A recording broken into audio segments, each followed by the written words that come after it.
All right, Lou. So I know we had this all planned out for the predictions contest, but I'm thinking we're just gonna do me, one man band, and the randomizer, and you'll sit this one out for this year. What? No. What are you talking about? We talked about this. All four of us.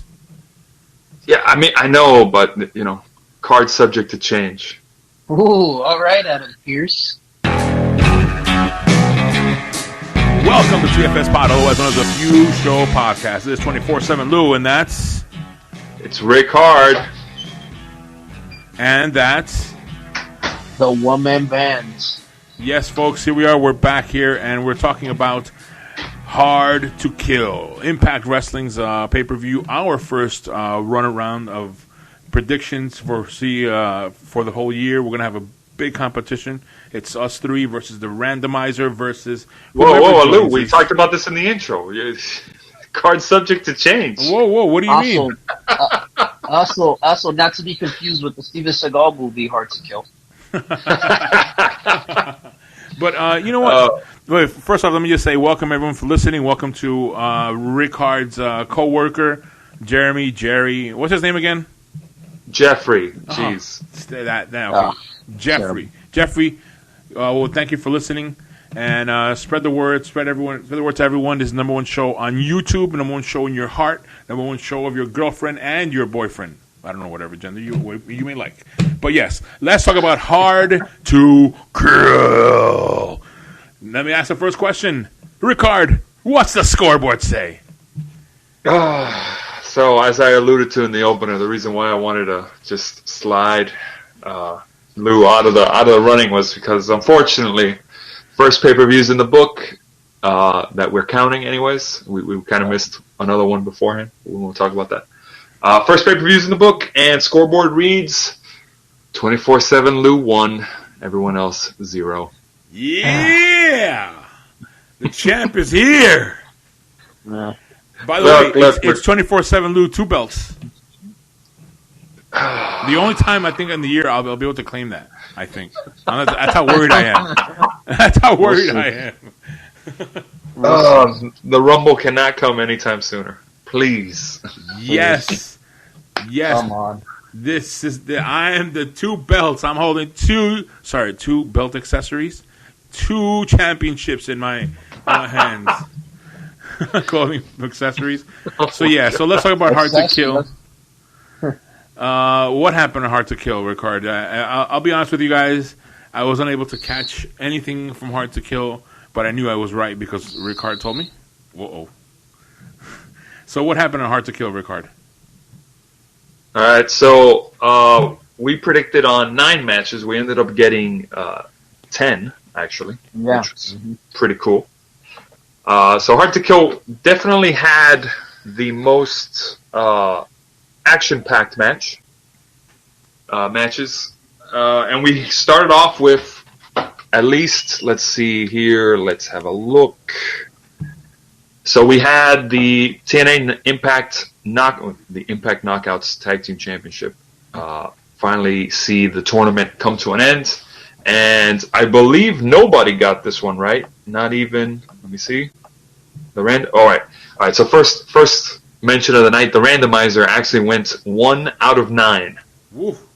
And the only match it predicted correctly was the main event, which we all got. Wow. All right. So yeah, the randomizer, not a good outing for the randomizer. By the way, what was the score? What did everyone? What were the points? Okay, so overall, you had one man band get 4 out of 9. The randomizer, as previously mentioned, got 1 out of 9. Lou, you won the night with 7 out of 9, and I ended up with 6 out of 9. Oh, okay. So very close for second, but overall, Lou, good showing. The internet sections that you read up, yes. You picked an interesting place to Control C your picks from. No. I made those picks. What are you talking about? I was doing research.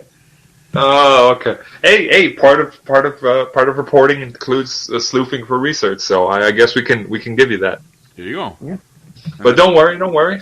I'll triumph over the internet. I mean, over you. Next next predictions contest. Well, we will get to that when we talk about Royal Rumble, which will be at the end of the segment. We'll talk a little bit about that. But yeah, so in Hard to Kill, what happened in Hard to Kill? All right, so you had new Impact tag team champions, knockouts tag champs get crowned, and it was Kiera Hogan and Tasha Steelz. They won the tournament, and Impact has women's tag titles again. So that's pretty big. Let's not forget, Impact did it first before WWE, before AEW was a thing. They were the ones with Impact women's tag titles. Indeed, they did. For their knockouts division. Now, speaking of knockouts, we also had Taya Valkyrie go up against Deonna Purrazzo in what was a very, very, very good match. And this was actually one of the... If I had gone with my usual pick, Lou, I actually might have tied you for first. But I don't know what it was. I went with Taya Valkyrie. I was surprised when you did that, by the way. Yeah, no, I was taking a risk there, and it did not pay off. Paid off for me. But as I said in the chat, this is what I get for liking blondes over brunettes. So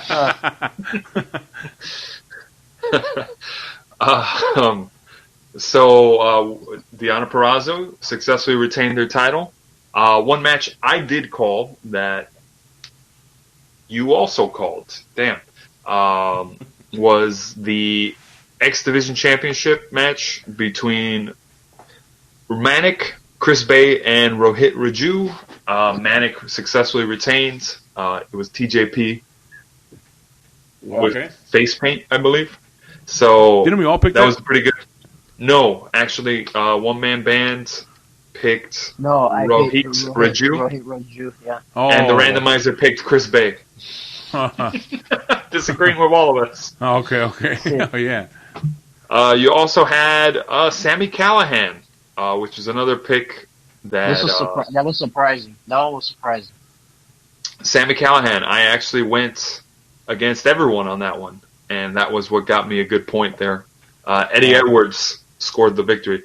Now, again, violent match. I think it didn't go too high on time, though, for what it could have, I think. So it looks like they did cut some time there. But overall, I thought it was a pretty good match. Eddie Edwards pulled through. My pick right there. That was good. And overall, I think Sami Callihan is as I kind of predicted. He's good with the violence. He's good at taking it. But I just feel like, Impact's trying to keep him out of the title picture. Oh yeah. Makes sense. Even though, I don't know. I mean, Rick Swann, the champion, I'm not feeling it either, actually. I'm not feeling it either. I get what you're saying. Because if you're doing this whole thing, now you're bringing in Kenny Omega coming in, doing something from AEW. I want to see someone big on a match against Kenny Omega from Impact. Nothing against Rick Swann. I want to see a bigger name holding the championship for Impact. He's been the champion for a little while too, I think now. Yeah. Well, it was Eddie. It wasn't Eddie Edwards the champion. Oh yeah, well, that was a preview that we called. Yeah. About a year last year, right? The one that had five people instead of the Fatal Four-Way with 5 people. because two to be announces ended up coming out instead of one. Right. Yeah, Rich Swann did feel out of place in the main event match, which we will get to. But I don't know what it is. I agree with you. I really do think Eddie Edwards is being rebuilt to go back into the title picture. Okay. I mean, look. I'm not trying to bury anyone that's trying to do something. Rick Swann, keep on doing what you're doing. You're holding a title for one of the not the major, but a major wrestling company. So yeah, that's good that you have the championship. But I'm just saying that if you're setting up this thing with Kenny Omega in there, I want to see something big. It will. It's to be determined where they're going to go with this. And we all had our theories. We kind of talked about it before the show. Mm-hmm. But before we get to the main event, let's talk about some of the lower card matches real quick. We all called, except for again the randomizer, Brian Myers getting a win over Josh Alexander. So the old I used to work at WWE gimmick seems to be working off. That theory seems to hold true. Rosemary and Crazy Steve won their mixed tag team match, or their intergender match. Okay. And this one, Lou, this one also won you a point against all of us. Ethan Page lost to the Karate Man. Yeah. So, good call on that one, Internet. I mean, Lou. Whoa. That was me. I was calling it. Yeah. Okay. I have papers. I have binders. I have notes. Cabinets of information. Links. Cabinets of information. Links. Okay, I believe the links part. Control V. Control C. Control C, Control V. The Old Timers versus... So this show actually had 2 6-man tag matches, funny enough. In the... What was it? Oh, why am I Old School Rules match, 6-man tag match, which was Cousin Jake, Rhino, and Tommy Dreamer versus Eric Young, Diener, and Joe Doring. Old Timers ended up losing. And yeah, Eric Young, Diener, and Joe Doring got the win. We all called it, again, except for the randomizer. And that was kind of weird, now that I think about it, looking back on it, that they had 2 6-man tag matches. Everybody gets to work. You get to work. You get to work. You get to work. Everybody gets to work tonight. Let's go. Come on, guys. Go. Yeah. You don't normally see that, but And then we had the main event, which was Team Team AEW versus Team Impact. Yeah. And it was Kenny Omega and the Good Brothers with Don Callis versus Rich Swann, Alex Shelley, was it? Oh yeah, there was a change. Alex Shelley and Moose. Yeah, which I called live on air, by the way. Yes. Yep. Yeah, I remember you told live on air. And Moose actually did not look out of place in that match. He actually he did good. Very, he did good from what I. Yeah, he held his own. He did not look out of place in the match.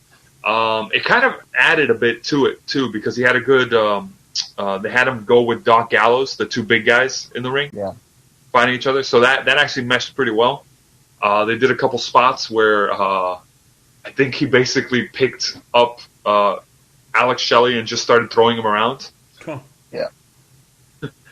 But overall, a lot of false finishes in the ending, which really caught me because Rich Swann did a really close finish in the match where I really thought, oh my gosh, Kenny Omega's about to lose. And they broke up that pinfall. But in the end, they went with, I think the finish was Magic Killer. And then at some point, maybe, was it? I think Carl Anderson got the pin. No. Kenny Omega definitely got the pin on Rich Swann. He hit the one-winged angel. Yeah, he hit the one-winged angel on him. I forget the sequence, but Rich Swann didn't lose by one finisher. It was like a combination. Okay. So he looked strong. Yeah, so they kept him. So he got bombarded. They kept him protected in terms of the finish. But overall, the only thing that got me was the ending of how they explained it. The announcers were like, "Oh, this event was a big deal," but they weren't hovering over the fact like, "What did we just watch? Like our champion just lost." Like they didn't hype that up and be like, "These people are outsiders. They're invading," that sort of thing, which really should have been the vibe they should have gone for. Instead of we're all in this together. This was a great outing for Impact. All this stuff like, oh, we're grateful to be here. They should have been like, what did we just see? What does this mean for Impact? Blah blah blah. Like, you need that. To be fair, I think that this announced team, this was the first announced team or the first pay-per-view, actually, and it was the first show that they did together. It was a Matt Striker and D'Lo Brown actually were calling this. I think this is their first show together. Yeah, Josh Matthews got pulled and he's being promoted. he got promoted. Yeah. Yeah. Hey, we're not gonna let you go. We're gonna promote you. So get off the microphone. We like what you're doing so well that we're gonna have you go backstage. Yeah. A lot of people were saying that D'Lo Brown, it's gonna take him time, but he'll be fine. But that Matt Striker's a really good announcer. Oh yeah. From what they were saying. Oh yeah, Matt Striker actually focuses on the moves and stuff. It's pretty good. Yeah. It's pretty good. Also there was a crowd sound pumped in there. Yep, you mentioned that they did add sound. I picked up on that too near the ending because I was like, "Whoa, I thought there were 0 people in attendance." That's good because those shows. I've watched the episodes, and it's really quiet in there, and all you hear is the announcer. Just when it was Josh Matthews out there yelling and screaming and stuff. But yeah, it was too. It was again. It reminded me of when WWE was doing that stuff in the beginning of the pandemic when they were at the Performance Center. Yeah, you can hear people calling spots and stuff. Yeah, and I don't really like that, and I just think that after all the different creative ideas that have come out from AEW, from WWE, Impact could have done. It's not a bad thing to copy from the other guys. That's what I mean. It's a good thing to do that, even though. I think it makes me realize now that all the fans in any arena now are just props. They're just props. Yeah.